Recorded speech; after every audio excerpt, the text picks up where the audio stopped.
Será que a Rússia acaba de sofrer o seu fracasso mais humilhante até agora? Essa é a pergunta que ecoa nas linhas de frente esta noite. O que deveria ser um ataque decisivo transformou-se em mais uma lição chocante sobre a guerra moderna. De acordo com vários relatórios do Estado-Maior ucraniano e de observadores independentes como a Reuters e a BBC Monitoring, a Rússia concentrou entre 40 e 100 mil soldados para uma única ofensiva dirigida a um ponto crítico no mapa, a cidade de Pokrovsk. Localizada na região de Donetsk-Pokrovsk, tornou-se o centro nevrálgico da defesa da Ucrânia. As suas estradas e ferrovias conectam-se diretamente às artérias logísticas que mantêm viva a frente ucraniana. Se Pokrovsk caísse, toda a rede de defesa poderia entrar em colapso como uma fileira de dominós. O Kremlin sabia disso, assim como Kiev. Durante semanas, satélites detectaram concentrações massivas de tropas russas, colunas de blindados que se estendiam por quilômetros e artilharia pesada a avançar para a frente. Mas o que aconteceu a seguir surpreendeu os analistas militares em todo o mundo. Em vez de ceder à pressão, a Ucrânia desencadeou uma defesa tão precisa e coordenada que até oficiais experientes a compararam a ver um grande mestre de xadrez destruir um jogador amador. No centro desta defesa estava uma das armas mais avançadas do Ocidente, o tanque alemão Leopard 2. Imagens da linha da frente mostram um Leopard 2 a percorrer as ruas estreitas de Pokrovsk. A sua missão, neutralizar uma unidade russa de sabotagem e reconhecimento que se tinha refugiado dentro de um edifício de betão. O tanque avançava lentamente, com a sua câmara térmica à procura de sinais de movimento. No interior, a tripulação mantinha a calma. Cada segundo era importante. Então chegou a ordem. O Leopard fixou o edifício e disparou um projétil de 120 milímetros diretamente para a janela do primeiro andar.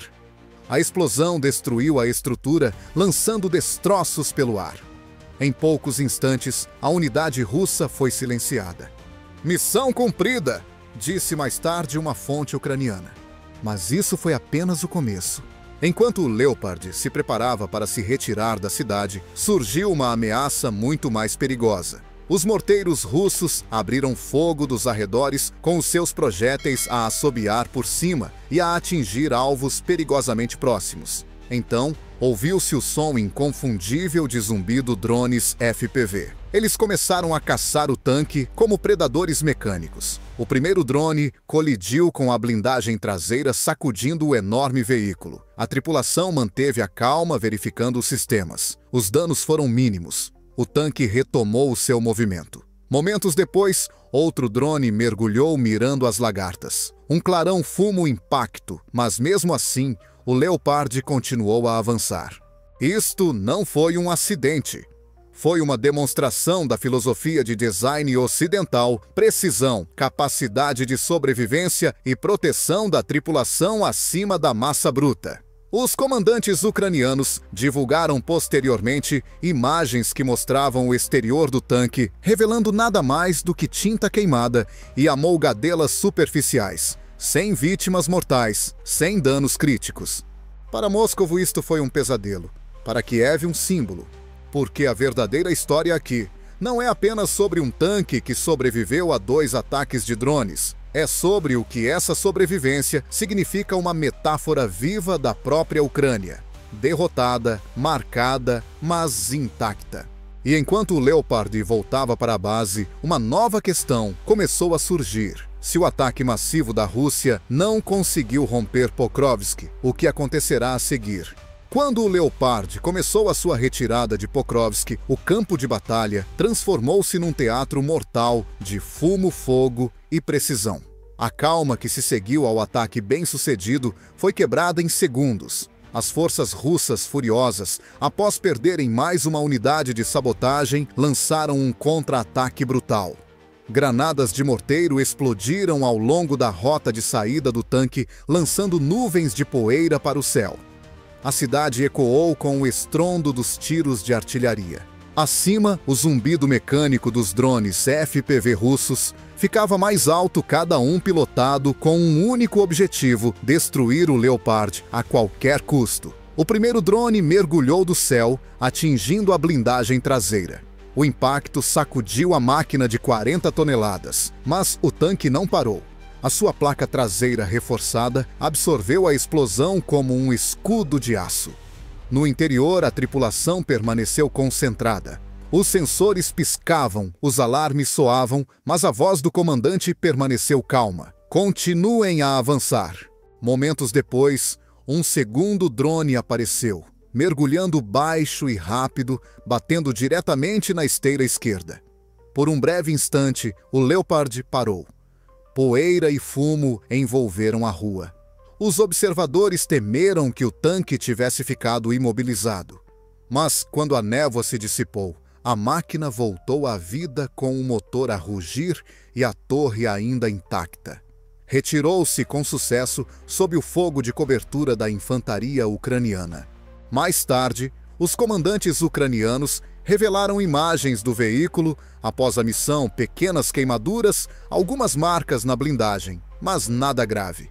O Leopard tinha sobrevivido ao que teria aniquilado qualquer tanque russo. Os analistas militares apontaram imediatamente para uma diferença fundamental: a filosofia de engenharia ocidental. Ao contrário dos projetos russos, o Leopard 2 armazena a sua munição num compartimento isolado na parte de trás da torre. Entre os projéteis e a tripulação, há uma parede espessa à prova de explosão. Se a munição pegar fogo, os painéis de segurança no teto da torre são projetados para explodir para fora, canalizando a explosão para longe da tripulação. É um projeto destinado a preservar a vida humana, a valorizar os soldados mais do que o aço. Em contrapartida, os tanques russos T-72 e T-90 ainda seguem um conceito mortal da era soviética: munições armazenadas sob a tripulação num carrossel rotativo. Um único tiro bem colocado e o tanque explode por dentro, transformando a sua torre num caixão voador. O resultado é catastrófico. Vídeos da linha de frente mostram rotineiramente tanques russos com torres lançadas vários metros no ar, uma lembrança sombria de uma doutrina ultrapassada. Essa diferença não é apenas técnica, é filosófica. O Leopard incorpora a crença ocidental de que uma tripulação treinada e experiente é mais valiosa do que a própria máquina. A Ucrânia, que não pode se dar ao luxo de perder os seus veteranos, abraça esse conceito completamente. Cada soldado salvo significa experiência preservada, moral fortalecido e habilidade mantida para a próxima batalha. À medida que o Leopard regressava à base, o simbolismo tornou-se claro: um único tanque firme contra ondas de ataques, personificando a resiliência de toda uma nação. Mas enquanto as tripulações ucranianas celebravam a sobrevivência do seu guardião de ferro, uma nova ameaça já se formava a quilômetros de distância: uma enorme coluna russa, preparando-se para invadir a cidade-fortaleza de Chaziv Yar. Desta vez seria diferente. O Moscovo estava prestes a repetir o mesmo erro fatal em uma escala ainda maior. Ao amanhecer, os campos perto de Chaziv Yar tremiam sob o peso dos blindados russos. A cidade, situada em uma elevação natural de 247 metros, não era apenas mais uma cidade ucraniana, era uma fortaleza. De suas altas cristas, os defensores podiam observar as principais rotas para Kramatorsk e Sloviansk, dois centros logísticos vitais para a defesa do leste da Ucrânia. Perder Chaziv Yar significaria entregar à Rússia um ponto estratégico de comando e controle direto sobre as artérias de abastecimento da Ucrânia. No entanto, quando as colunas russas começaram a avançar, a história parecia se repetir.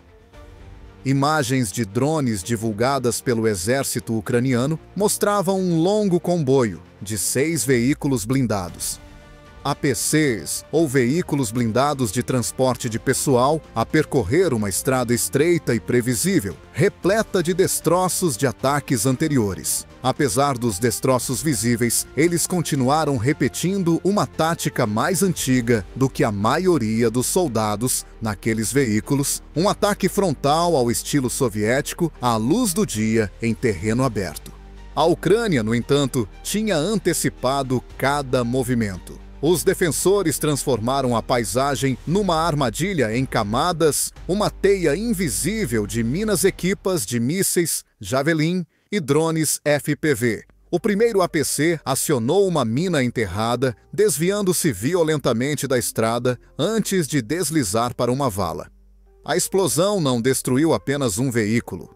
Ela interrompeu toda a formação, congelando o comboio no lugar exatamente como planejado. Foi então que os Javelins atacaram. Disparando de posições ocultas, as tropas ucranianas lançaram os mísseis de $175 mil. Cada um deles voou alto, depois mergulhou quase verticalmente, batendo na fina blindagem superior dos veículos russos. O impacto foi devastador. Chamas irromperam. O primeiro APC desintegrou-se numa explosão de fogo, espalhando destroços pela autoestrada. Analistas militares observaram posteriormente a eficiência impressionante do Javelin, uma taxa de acerto de 94% contra alvos de alto valor. Caro sim, mas vale cada dólar quando um míssil pode eliminar um alvo multimilionário e sua tripulação. Seguiu-se o caos. Um segundo APC atingiu outra mina.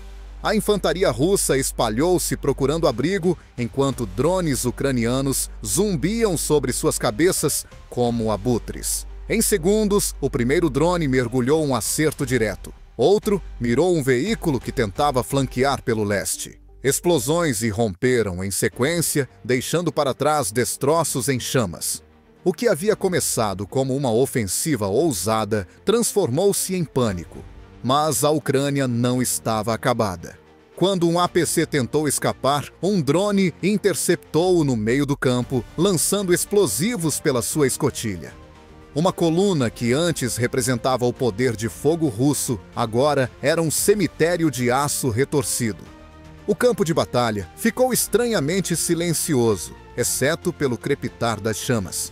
Então veio a matemática assustadora desse novo tipo de guerra. Um drone FPV de $500 acabara de destruir um tanque russo de $2 milhões. Isso não é apenas eficiência, é uma revolução. A Ucrânia virou a economia da guerra de cabeça para baixo. Como observou um analista da Defense News, esta não é mais uma guerra de tanques, e artilharia é uma guerra de código, precisão e adaptabilidade humana. Mas, mesmo quando a fumaça se dissipou sobre Chassivyar, os observadores ucranianos notaram outra coisa no horizonte: novas nuvens de poeira, novas colunas de blindados e o rugido inconfundível dos motores. A Rússia ainda não tinha terminado. A próxima onda já estava a chegar. A nova onda russa avançava mais pesada, mais lenta e igualmente previsível. No entanto, o que os esperava não era a artilharia tradicional ou a infantaria entrincheirada. Era o silêncio. E depois, um zumbido mecânico vindo dos céus. Desta vez, a Ucrânia tinha preparado algo diferente, um enxame de drones FPV guiados por operadores que aprenderam a transformar peças de $10 e estruturas de $500 em armas de precisão capazes de destruir máquinas multimilionárias. Os veículos blindados russos avançaram com cautela seus comandantes, esperando outro campo minado. Eles estavam certos, mas a verdadeira armadilha era invisível. No céu, os drones ucranianos circulavam como falcões, cada piloto sentado a quilômetros de distância. Em um posto de comando oculto, observava através de uma câmera em primeira pessoa enquanto os alvos apareciam à vista. O primeiro drone mergulhou. Um pequeno clarão e um APC de $2 milhões desapareceu em uma erupção de fumaça e chamas. Segundos depois, outro drone atingiu um tanque em cheio, incendiando a sua munição. A explosão lançou a sua torre ao ar, a marca registrada de uma falha fatal no projeto do T-72 russo. Em contraste, quando o Leopard 2 havia sofrido 2 ataques semelhantes de drones anteriormente em Pokrovsk, ele continuou se movendo, provando a diferença entre filosofia e improvisação, entre proteção e dispensabilidade. Mas a revolução FPV não se resumiu apenas ao hardware, tratava-se da criatividade humana. Os pilotos de drones da Ucrânia desenvolveram táticas que nenhum manual jamais descreveu, ataques coordenados em enxame, mergulhos kamikaze em ângulos verticais e detonações sincronizadas que sobrecarregaram até mesmo as defesas eletrônicas da Rússia. Como a Deutsche Welle observou mais tarde, o que falta à Ucrânia em quantidade, ela compensa com inovação. Num combate capturado em vídeo, um APC russo tentou transportar tropas para uma zona industrial. Em poucos instantes, um drone FPV colidiu com o compartimento do motor, parando-o. Outro drone seguiu imediatamente lançando uma carga moldada através da escotilha. Segundos depois, o veículo explodiu em chamas. Os soldados que sobreviveram correram para se proteger apenas para serem perseguidos por drones menores carregando granadas de mão. O campo de batalha tinha se tornado uma selva digital, cada movimento rastreado, cada erro punido. A vantagem da Ucrânia não era apenas o custo, mas também a velocidade. Podia construir centenas de drones FPV pelo custo de um tanque russo. Cada um era feito à mão por voluntários e engenheiros que trabalhavam em oficinas secretas espalhadas por Kiev, Dnipro e Lviv. Os componentes vinham de fornecedores comerciais, os controladores de jogos eram reaproveitados e o software era atualizado diariamente. O resultado, armas que podiam ser produzidas, programadas e utilizadas em poucas horas. Enquanto isso, a Rússia continuava a enviar homens e máquinas para o que se tornara um cemitério de metal. A sua doutrina de quantidade em vez de qualidade transformava cada avanço num massacre. Como descreveu um oficial ucraniano, eles vêm em filas, nós caçamo-los um por um. Quando a poeira baixou, restavam apenas destroços retorcidos, prova silenciosa de que a era dos ataques blindados em massa havia acabado. O equilíbrio de poder havia mudado das fábricas para o código dos generais, para os jogadores. Mas, enquanto os drones da Ucrânia dominavam os céus, um padrão mais perigoso começou a surgir. Moscovo se recusava a se adaptar. Seus generais continuavam ordenando ataques frontais, apegados a estratégias nascidas no século XX. E no interior do comando ucraniano, os analistas começaram a fazer uma pergunta assustadora: por quanto tempo a Rússia pode sustentar uma guerra na qual se recusa a evoluir? À medida que a poeira assentava sobre Chasiv Yar e Pokrovsk, tornou-se claro que a abordagem da Rússia à guerra pouco tinha mudado desde a Guerra Fria. Os seus comandantes continuavam a acreditar que a quantidade poderia derrotar a qualidade, que a massa pura poderia superar a precisão. Mas desta vez essa doutrina estava a revelar-se desastrosamente ultrapassada. Imagens de drones obtidas pela BBC e pela Defense Express revelaram colunas e mais colunas de veículos blindados e tanques russos repetindo a mesma tática condenada ao fracasso: avançar em formação compacta por rotas previsíveis, expor-se à artilharia e em seguida ficar preso em campos minados. O resultado: uma cadeia de veículos destruídos estendendo-se pela estepe como um cemitério de metal. A crença da era soviética no impulso em avançar a qualquer custo agora estava a funcionar contra eles. A Ucrânia, em contraste, transformou a defesa numa forma de arte. Cada aldeia tornou-se uma fortaleza, cada linha de árvores uma armadilha. Quando as tropas russas tentaram invadir as posições ucranianas, não se depararam com uma linha estática, mas sim com uma teia de artilharia, drones e guerra eletrônica. Como disse um comandante ucraniano a Reuters, não defendemos num único lugar, fazemos com que morram em todo o lado. A diferença entre os dois lados não era apenas a tecnologia, era o pensamento.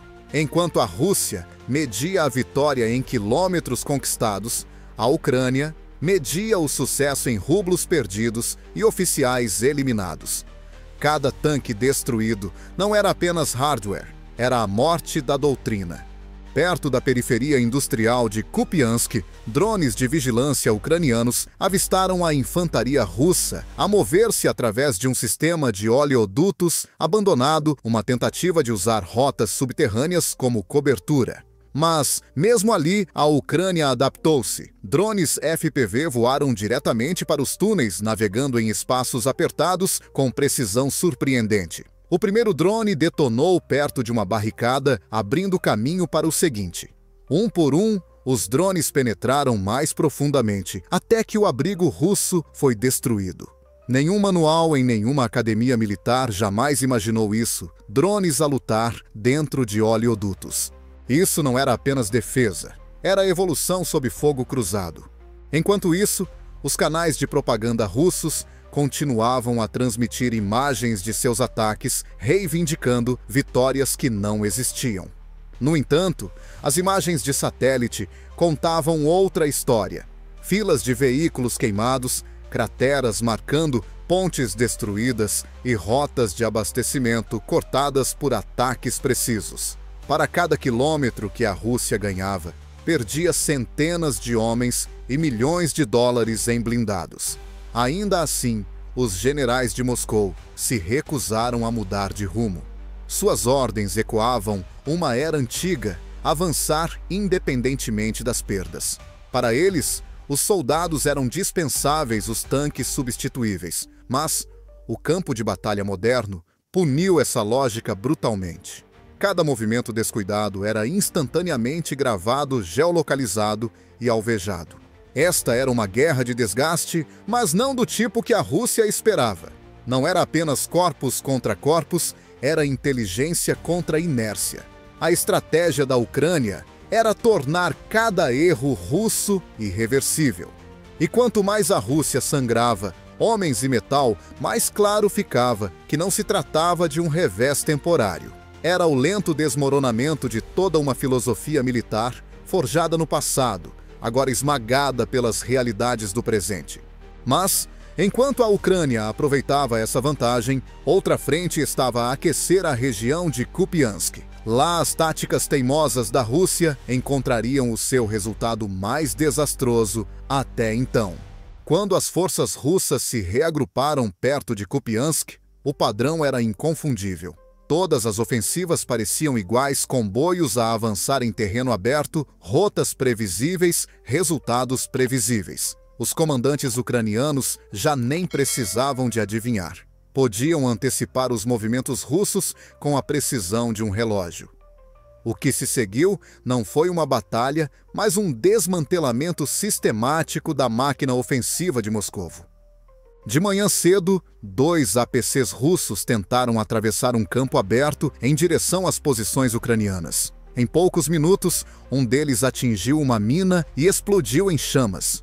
O segundo, tentando ajudar, foi avistado por um drone de reconhecimento ucraniano e alvejado com munições de fragmentação. Momentos depois, um drone FPV terminou o trabalho, mergulhando diretamente no compartimento do motor. A explosão destruiu o veículo, deixando apenas fumo preto e placas de blindagem espalhadas. Perto dali, um tanque russo, T-72, parou inexplicavelmente no meio da estrada. O seu motor falhou, talvez uma falha mecânica, talvez pânico, mas ficar parado num campo de batalha dominado por drones era suicídio. Os operadores ucranianos aproveitaram o momento. O primeiro drone atingiu a torre, o segundo, o compartimento do motor.